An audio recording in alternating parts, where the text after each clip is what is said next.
Xitoyning Uyg'ur nopusini kontrol qilish uchun vaksina ishlab chiqarayotganligi va Uyg'ur ayollarga vaksina emlash faoliyatini yo'lga qo'yganligi o'tirg'a qo'yildi. Xitoy Kommunist hukumati Sharq Turkistonni ishg'ol qilgandan buyon turli usullar bilan Uyg'ur nopusining ko'payishini tizginlab keldi. Hatto yaqinqi yillarda Uyg'ur, Qozoq va boshqa musulmon ayollarni majburiy tug'mas qilib o'tish qatorliq rezil vositalarni qo'llandi. Xitoy taratqullarining xabar qilishicha, Urumchi, Qumul, Tarbag'atay, Turpan, Aqsu va Qashqar viloyatlarida ayollar kasalliklari va rak kasalligining oldini oladiganligi ilgari surilgan Xitoyda ishlab chiqarilgan bir vaksinani emlash faoliyati qanot yaydirilgan bo'lib, bu vaksina 9 yosh bilan 45 yosh orasidagi ayollarga ishlatiladigan bo'lib, bir qitimliq emlash haqqi 329 yuan ekan. Har bir kishining kam deganda 2 qitim ishlatish kerakligi tavsiya qilingan.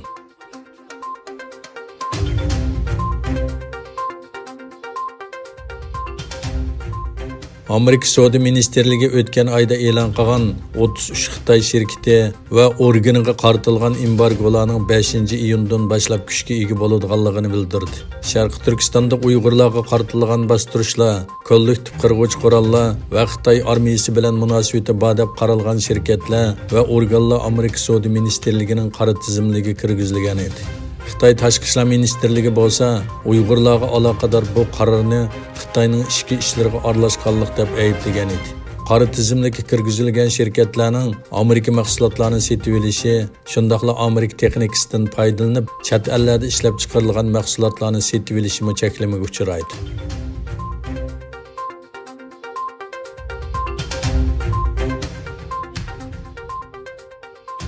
Amerika prezidenti Donald Trump agar Amerika dengiz mahsulotlariga tambojni bejini azaytmasa, Yevropa ittifoqi va Xitoyga texmi ko'p boj qo'yishi mumkinligini aytdi. Trump Mayne shtatida ziyoratda bo'lganda, yumaloq ustal yig'inda dengiz mahsulotlari sanoati mas'ullari bilan ko'rishdi.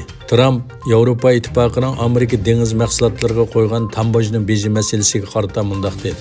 Agar Yevropa ittifoqi bu bojni azaytmasa, biz Yevropa ittifoqidan kelgan mashinalarga tambojni beji qo'yib vaziyatni tashlaymiz.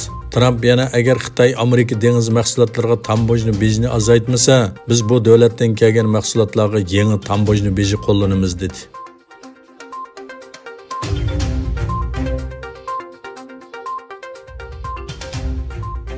Braziliya matbuotlaridagi xabarlarga qaraganda, 10 yil prezident Jair Bolsonaro avomning Braziliyada yuz berayotgan ishlar to'g'risida chet eldan fikr elishining hojati yo'qligini bayon qilib mundaq dedi.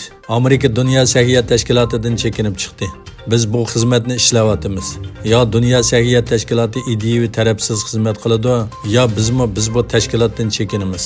Amerika prezidenti Donald Trump mayning oxirida Xitoyning Dunyo sog'liqot tashkilotiga hukmronlik qilganligini bayon qildi va bu tashkilotning islohot talabini qondirilmaganligini bahona qilib, Amerikaning Dunyo sog'liqot tashkiloti bilan bo'lgan munosabatini uzganligini e'lon qildi.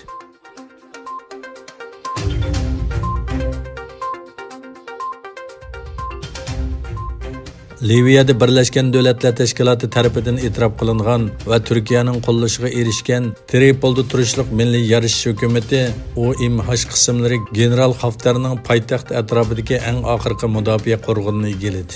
Poytaxt Tripoli atrofidagi Xaftėrdining eng oxirgi qal'asi deb atalgan Tarxona shahri hukumat qismlarining kontroliga o'tdi.